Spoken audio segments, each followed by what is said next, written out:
എന്താ ഗിരി, നല്ല വിഷമത്തിലാണെന്ന് തോന്നുന്നു. ഞാനിപ്പൊ നല്ല ദേഷ്യത്തില ശാലിനി. വെറുതെ എന്റെ ക്ഷമ പരീക്ഷിക്കരുത്. നീ എന്തിനാ എന്നോട് ദേഷ്യപ്പെടുന്നേ? ഞാൻ എന്ത് ചെയ്തിട്ടാ? ഇതെല്ലാം നീ ചെയ്തേന്റെ കർമ്മഫലമാ. പീതാംബരം കാരണം ഇപ്പൊ മഞ്ജു നിന്റെ മുഖത്ത് പോലും നോക്കുന്നില്ല അല്ലേ? മഹിമയും മഞ്ജുവും തമ്മിൽ വഴക്കിലുമായി. എനിക്കിതിനേക്കാളും വലിയ സന്തോഷമുള്ള ഒരു കാര്യം ഇനി നടക്കാനില്ല. ഒരു കുടുംബം തകരുന്നത് കണ്ടിട്ട് സന്തോഷിക്കാൻ നിന്നെ കൊണ്ട് മാത്രമേ കഴിയൂ. നിന്റെ കുടുംബത്തിന്റെ തകർച്ചയ്ക്ക് കാരണം നീ മാത്രം.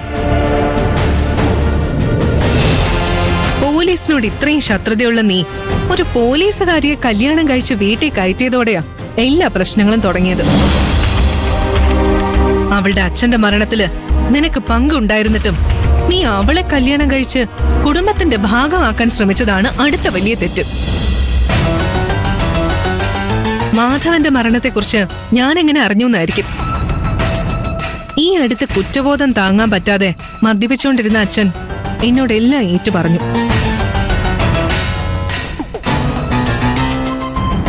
അച്ഛൻ മാധവനെ കൊല്ലാനുണ്ടായ സാഹചര്യം എന്താണെന്ന് എനിക്ക് മനസ്സിലാക്കാൻ പറ്റും. നീ അദ്ദേഹത്തെ സഹായിക്കാൻ തീരുമാനിച്ചതും മനസ്സിലാക്കാം. പക്ഷേ മാധവന്റെ മകളെ തന്നെ കല്യാണം കഴിക്കാൻ തീരുമാനിച്ചതിന്റെ കാരണം എനിക്ക് മനസ്സിലാവുന്നില്ല. എത്ര കുറ്റബോധം ഉണ്ടെങ്കിലും ആ കാണിച്ചത് എത്ര വലിയ മണ്ടത്തരാണെന്ന് നിനക്ക് ഇപ്പൊ മനസ്സിലായില്ലേ? അല്ല, നിനക്കിതൊക്കെ സംഭവിക്കണം. നിന്നെ ആത്മാർത്ഥമായിട്ട് സ്നേഹിച്ച എന്നെ തഴഞ്ഞിട്ട് പോയപ്പോ തന്നെ നീ വലിയ അബദ്ധം കാണിച്ചു കഴിഞ്ഞു. ഞാൻ എന്റെ ജീവിതത്തിലെടുത്ത ഒരിക്കലും പശ്ചാത്തപിക്കാത്ത തീരുമാനം അത്. സംഗതി ഗോപാൽജി ഇടപെട്ട് നടത്തിയ കല്യാണമാണെങ്കിലും മഞ്ജുവിനേക്കാൾ നല്ലൊരു ഭാര്യ എനിക്ക് കിട്ടുമെന്ന് ഞാൻ പ്രതീക്ഷിക്കുന്നില്ല. എനിക്ക് അവളെ എത്രമാത്രം ഇഷ്ടമാണെന്ന് നിനക്ക് സങ്കല്പിക്കാൻ പോലും പറ്റില്ല. മാധവൻ മരിച്ചതിന് ശേഷം ഞാനൊരു തെറ്റ് ചെയ്തിട്ടുണ്ട്. ഒരിക്കലും നിയമം കയ്യിലെടുത്ത് ഞാൻ ആ ബോഡി മാറ്റാൻ പാടില്ലായിരുന്നു.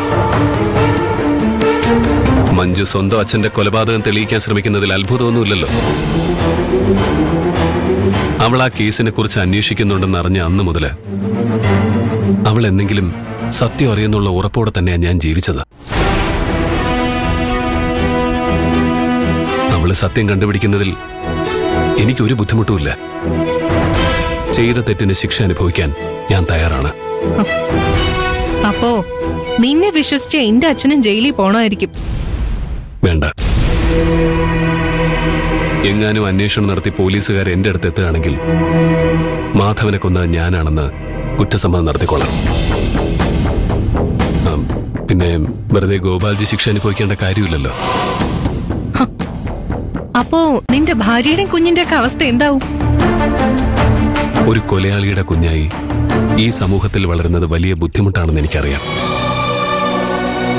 പക്ഷെ മഞ്ജു പറയുന്നത് പോലെ എനിക്ക് ജനിക്കാൻ പോകുന്നൊരു കുഞ്ഞ് എന്നൊരു കുറ്റവാളിയായി കാണരുത്. അതുകൊണ്ട് ആ കേസിൽ എന്ത് ശിക്ഷ കിട്ടിയാലും സ്വീകരിച്ച് ജയിലിൽ പോകാൻ തയ്യാറായ ഞാൻ നിൽക്കുന്നത്. നീ പറയുന്ന ഇത്ര വലിയ മണ്ടത്തരാന്ന് നിനക്ക് തന്നെ മനസ്സിലാവുന്നില്ല. നീ മഞ്ജുവിന്റെ സ്വാധീനത്തിൽ വല്ലാതെ പെട്ടുപോയി ഗിരി. ഇല്ലെങ്കിൽ ഒരിക്കലും നിയമത്തിന് മുന്നിൽ കീഴടങ്ങണമെന്ന് നീ പറയില്ല. നിന്റെ അച്ഛനോട് നിയമം എങ്ങനെയാ പെരുമാറിയതെന്ന് നീ മറന്നോ? അതേ നിയമത്തെയും പോലീസിനെയും കോടതിയും ഒക്കെയാണോ നീ വിശ്വസിക്കാൻ പോകുന്നത്? ശങ്കരേട്ടനെ കൊന്ന പോലീസുകാരോട് വെറുപ്പ് മാത്രം തോന്നിയിരുന്ന നീ ഇത്രത്തോളം മാറിയത് എങ്ങനെയാന്ന് എനിക്കറിയില്ല. നീ ഇത്രത്തോളം മാറിയത് മഞ്ജുവിന് വേണ്ടിയല്ലേ? എന്നിട്ടിപ്പോ അവള് പോലും നിന്നെ ഒറ്റയ്ക്കാക്കിയില്ലേ?